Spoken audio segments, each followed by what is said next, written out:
qué políticos tan radicales e impositivos como Adolfo Hitler o Donald Trump han sido tan populares? ¿Por qué Hitler pudo convencer a las masas y llegar al poder a pesar de su discurso? ¿Por qué Trump ha podido llegar a ocupar el cargo de presidente de Estados Unidos a pesar de su discurso antiinmigrante, convirtiéndose, además, en el primer mandatario de ese país con antecedentes penales e, irónicamente, apoyado por grupos religiosos conservadores? Pero no solo estos dos políticos. A lo largo de la historia, líderes controvertidos tanto de derecha como de izquierda han sido populares y llegado al poder. Por mencionar algunos, Benito Mussolini en Italia, Stalin en la URSS, Juan Domingo Perón en Argentina, Hugo Chávez en Venezuela, Vladimir Putin en Rusia, Bolsonaro en Brasil, Bukele en El Salvador o el mismo Andrés Manuel López Obrador en México. Es importante resaltar que los contextos históricos, procedimientos y consecuencias de cada uno de estos personajes son diferentes. Algunos se convirtieron en dictadores, otros no. Algunos fueron represivos, otros menos. Algunos siguen gozando de popularidad, otros no. Pero lo interesante, y es el objetivo de este video, es analizar los factores similares que los llevaron a ser tan populares y llegar al poder en medio de controversias y polarización. Para esto, tomaré como ejemplo a Hitler y Trump. En primer lugar, está el contexto de desesperación económica y social. Los políticos aprovechan las crisis económicas, inflación y desempleo derivadas de eventos adversos. En el caso de Hitler, fueron las consecuencias de la Primera Mundial para Alemania y la Gran Depresión Económica de 1929. En el caso de Trump, han sido las consecuencias de inflación y desempleo que han generado un descontento generalizado entre la población con un deseo de respuestas contundentes y prontas.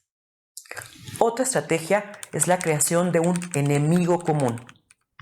Hitler culpó a los judíos y comunistas de los problemas de Alemania, argumentando que ésta perdió la Primera Mundial no en el campo de batalla, sino por la traición de judíos y comunistas, mejor conocido como el mito del puñal en la espalda. Por su parte, Donald Trump ha culpado a los inmigrantes que han llegado a Estados Unidos de ser,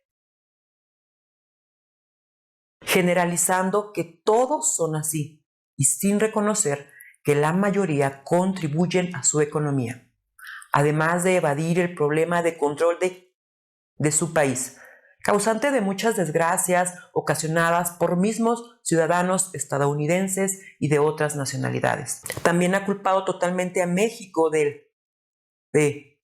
hacia su país, sin reconocer la parte de responsabilidad que les corresponde, ya que una de las razones de que los mexicanos son tan poderosos es precisamente por de Estados Unidos a México, el cual, según la misma agencia ATF del Departamento de Justicia de Estados Unidos, del año 2017 al 2021, el 74% de las que fueron recuperadas en México y que estaban involucradas en internacionales provenían de Estados Unidos. Incluso muchas de las recuperadas en México provienen de distribuidores con licencia federal, es decir, de centros legalmente establecidos en Estados Unidos. Con esto, no estoy minimizando la responsabilidad que tiene México en este problema. Lo que quiero resaltar es que ambos países tienen una responsabilidad compartida que deben asumir, pero es precisamente lo que los políticos no hacen, sino que encuentran a un enemigo común, o como decimos en México, a un chivo expiatorio para echarle la culpa de todos los males. Luego está el nacionalismo extremo, exaltando la identidad nacional a niveles exagerados. Por ejemplo, Hitler promovía la supremacía de la raza aria, argumentando que ésta había sido responsable de los mayores logros en ciencia, arte y cultura a lo largo de la historia, así como la necesidad de expandir el espacio vital de Alemania para justificar su supervivencia, crecimiento de población y expansionismo territorial que lo llevó a invadir a países como Polonia.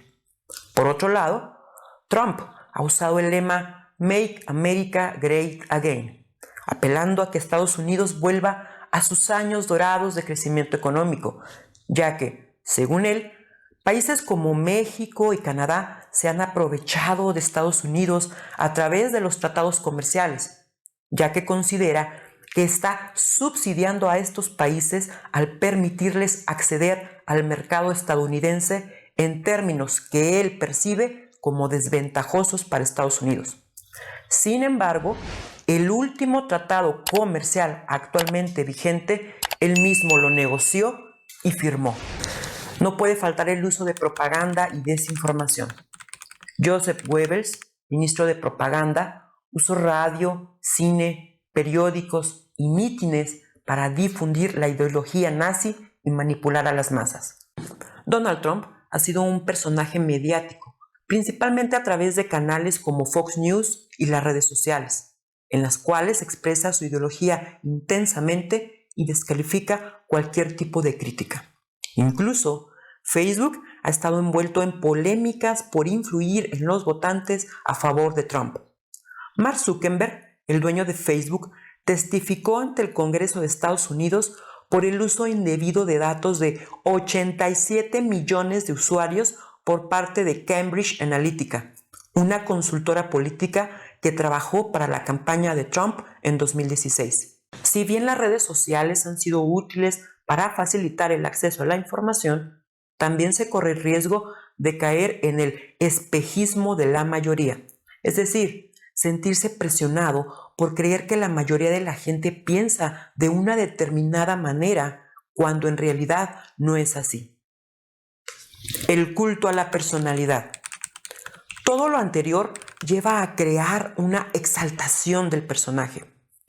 Hitler organizó desfiles y concentraciones gigantes donde la multitud debía mostrar lealtad absoluta. También creó simbolismos como el saludo nazi, banderas con la esvástica y uniformes que creaban un sentido de unidad bajo su liderazgo, presentándose como un genio militar y político. Por su parte, los mítines de Trump son espectáculos con miles de seguidores portando gorras rojas de Make America Great Again. Su discurso es personalista con frases como nadie conoce el sistema mejor que yo. Por eso solo yo puedo arreglarlo. O emulando a Jesucristo dijo: Today I add, I am your warrior, I am your justice, and for those who have been wronged and betrayed, I am your retribution, I am your retribution.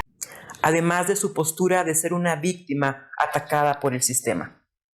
Trump es apoyado por la derecha woke. El término derecha woke se usa para describir a sectores de la derecha que adoptan algunas estrategias de la izquierda progresista woke, pero para promover valores conservadores. En lugar de abogar por justicia social desde un punto de vista progresista, la derecha woke usa victimismo y activismo para defender la identidad conservadora y cristiana, moviliza redes sociales para cancelar a figuras progresistas y se apropia del lenguaje presión para denunciar la discriminación contra blancos, cristianos y conservadores. La derecha woke, al igual que la izquierda woke, promueve una agenda que, aunque disfrazada de valores cristianos, realmente rechaza los mandatos de Jesús sobre la misericordia, el amor al prójimo y la justicia. Conjuntamente, el uso intensivo de los medios de comunicación encaja con la teoría de la sociedad del espectáculo de Guy Debord, donde los líderes carismáticos no necesitan pruebas ni argumentos sólidos, sino imágenes impactantes y narrativas poderosas, logrando transformar la política en un espectáculo visual y emocional, creando realidades alternativas que sus seguidores aceptan sin cuestionar y reemplazando al pensamiento crítico por la lealtad emocional. Lamentablemente, esta es una historia que se repite una y otra vez, según lo relata George Orwell en La Rebelión de la Granja. Identifiquemos las similitudes. Ante el descontento y malos tratos que sufren los animales de la granja, los cerdos, exaltando las injusticias contra cada uno de los animales, organizan la rebelión contra el humano opresor, prometiéndoles una vida mejor. De esto surge un nuevo líder, el cerdo Napoleón, el cual es exaltado por su supuesta bondad y capacidad de administrar la granja, así como por su poder de erradicar a aparentes traidores enemigos como el cerdo Bola de Nieve, ayudándose a través de la propagación de miedo e información falsa entre el resto de los animales.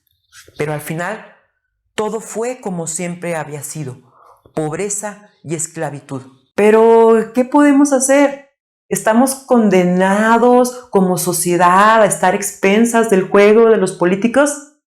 Tal vez sí, tal vez no. Pero lo que sí estoy segura es que, tal como ocurrió en la rebelión de la granja, hubo otro elemento similar a nuestros tiempos, el cual fue tierra fértil para estos políticos. Me refiero a la eliminación del pensamiento crítico.